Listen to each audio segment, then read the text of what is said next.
Assalamualaikum warahmatullahi wabarakatuh. Saya Ade Apriani, NIM 1120013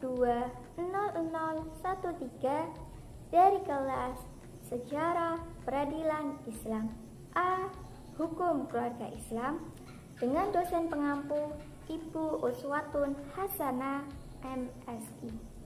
Di video ini saya akan menjelaskan sedikit materi tentang sejarah peradilan Islam sejak masa Rasulullah SAW hingga masa Turki Utsmani yang bertemakan Saatnya Yang Muda Bicara Sejarah.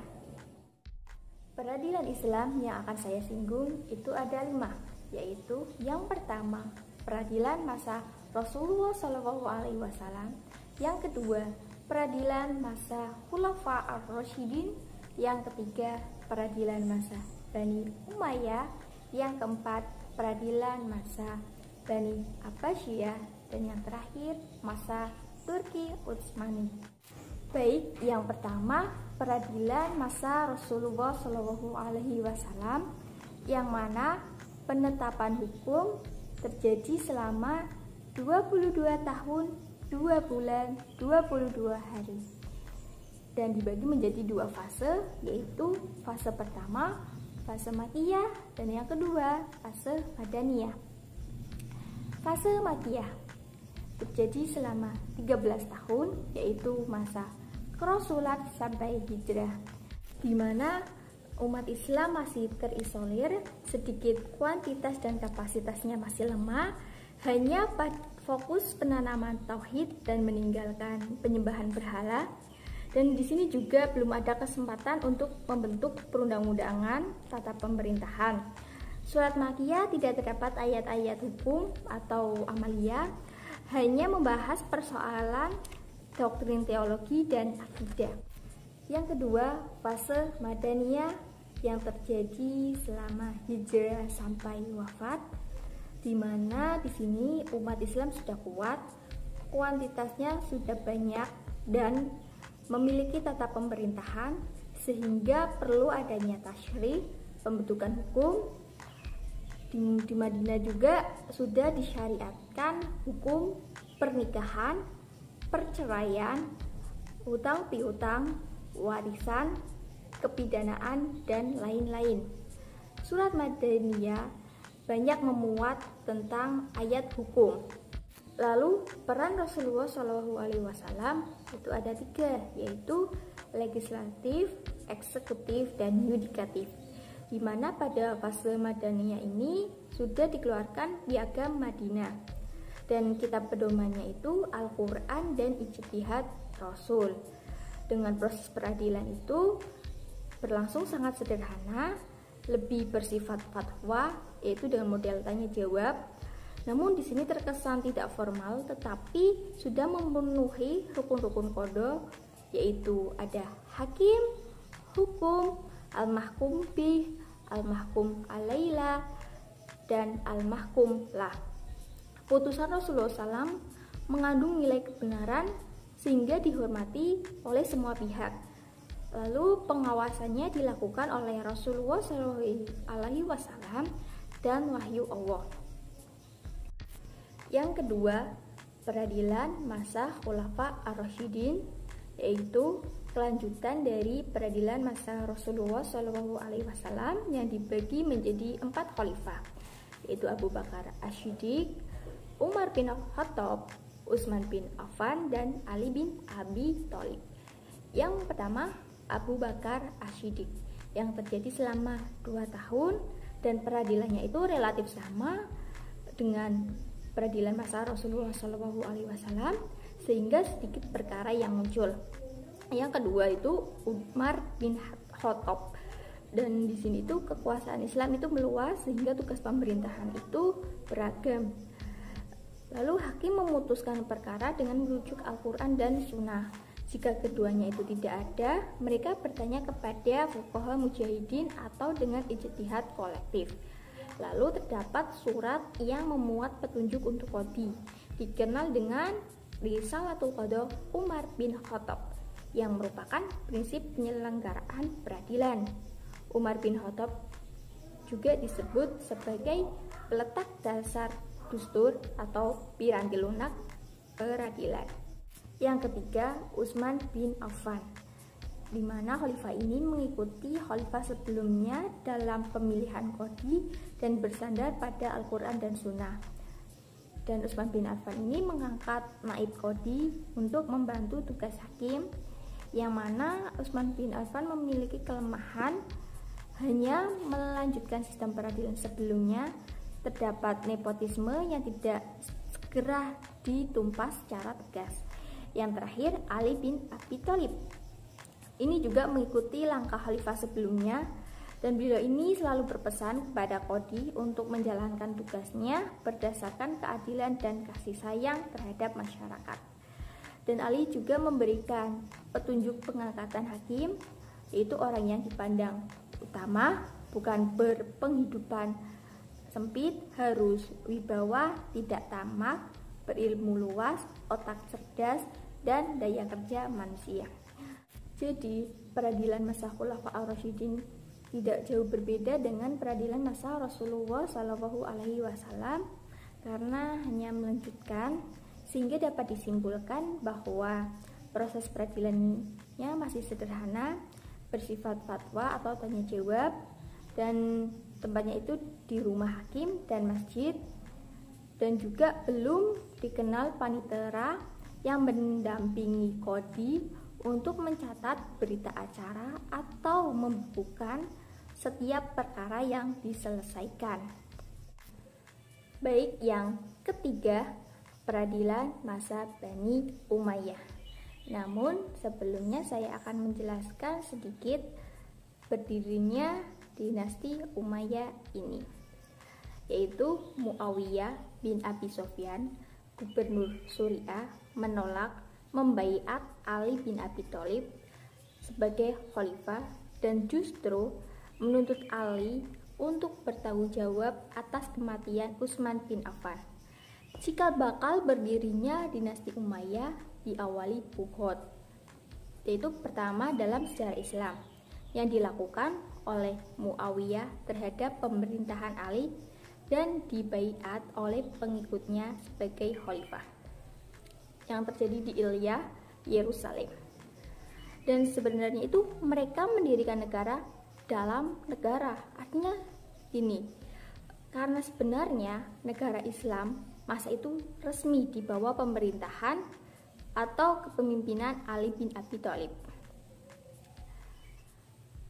Bani Umayyah berkuasa selama 91 atau 90 tahun, yaitu 660 sampai 750 Masehi atau 661 sampai 750 Masehi, yang terjadi di Damaskus sebagai pusat pemerintahan dan dipimpin oleh 14 khalifah, namun hanya 5 yang menduduki jabatan panjang dan memberikan pengaruh positif bagi perkembangan Islam. Kenapa kok hanya 5? Karena yang lain itu tidak menunjukkan profil keislaman. Yang 5 itu diantaranya ada Muawiyah bin Abu Sufyan, Abdul Malik bin Marwan, Walid bin Abdul Malik, Umar bin Abdul Aziz, dan Hashim bin Abdul Malik. Bani Umayyah mengubah kebiasaan musyawarah dalam hal pergantian khalifah menjadi sistem monarki turun-temurun. Bentuk dan praktik peradilan itu ada 3, yaitu al-qadha, al-hisbah, dan al-nazar fi al-mazhalim. Yang pertama, al-qadha, yaitu tugas qadhi dalam menyelesaikan suatu perkara yang berhubungan dengan agama. Pada dasarnya, Bani Umayyah adalah figur-figur yang adil dan memiliki kemampuan untuk berijtihad sehingga tidak terikat oleh pendapat ulama. Oleh karenanya, para hakim bebas untuk menyelesaikan suatu perkara sesuai dengan kemampuan ijtihadnya. Sumber hukumnya Al-Quran, hadis, dan ijma' sahabat. Yang kedua, al-hisbah, yaitu tugas al-muhtasib, kepala hisbah, dalam menyelesaikan suatu perkara umum dan soal pidana yang memerlukan tindakan cepat.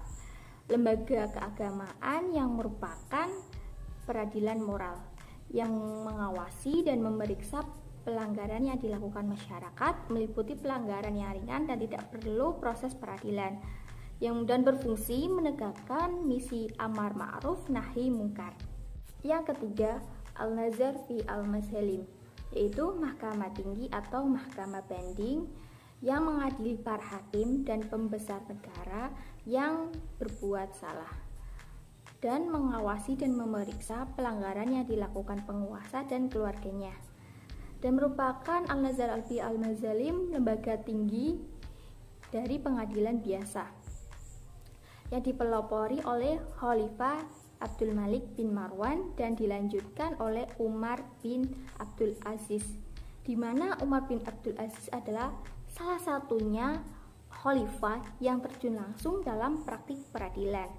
Lalu ciri khas dari peradilan masa Bani Umayyah yaitu yang pertama, hakim memutuskan perkara menurut ijtihadnya atau ijma, rujukan utama Al-Quran dan Sunnah.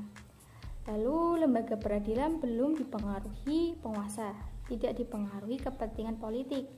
Hakim memiliki hak otonom karena khalifah tidak melibatkan dirinya menjadi hakim. Namun tidak semua khalifah. Lalu putusan tidak hanya berlaku untuk rakyat biasa, tetapi juga para penguasa. Dan di sini ada sekretaris yang mencatat setiap perkara dan putusannya. Jadi kalau di peradilan masa Khulafa ar-Rasyidin itu kan belum ada pencatatan, dan di peradilan masa Bani Umayyah ini semakin maju karena sudah ada pencatatannya dan lain-lainnya. Baik, selanjutnya yang keempat, yaitu peradilan pada masa Bani Abbasiyah. Periode masa pemerintahan dibagi menjadi 4. Abbasiyah 1, lahirnya Dauliyah Abbasiyah. Abbasiyah 2, mulai Khalifah Al-Mutawakkil. Yang ketiga, mulai berdirinya Dauliyah Buwahiyah. Abbasiyah 4, masuknya orang-orang Saljuk ke Baghdad. Namun berdasarkan maju mundurnya kebudayaan, dibagi menjadi Abbasiyah 1 itu mengalami kemajuan, namun Abbasiyah 2, 3, 4 mengalami kemunduran. Kemajuan era Abbasiyah itu terjadi pada 750 sampai 1258 Masehi dan didirikan di kota Baghdad, dan merupakan era Abbasiyah ini the golden age karena dapat menerjemahkan buku asing ke dalam bahasa Arab secara besar-besaran, dan kemajuan ilmu pengetahuan di berbagai bidang seperti kedokteran, astronomi, filsafat, sastra, hukum, dan lain-lain. Dan tentunya tata pemerintahan dan sistem administrasinya makin maju. Lalu selanjutnya saya akan menjelaskan masa Abbasiyah 1, di mana dikenal sebagai masa kejayaan karena sangat ta'assub, fanatisme mazhabnya sangat kuat. Pelaksanaan hukum Islam berjalan menurut mazhab tertentu, maksudnya hakim diperintah memutus perkara sesuai dengan mazhab yang dianut penguasa atau masyarakat setempat. Misal di Irak itu berlandaskan Imam Abu Hanifah, dan di Irak dan Maghribi berlandaskan Imam Syafi'i.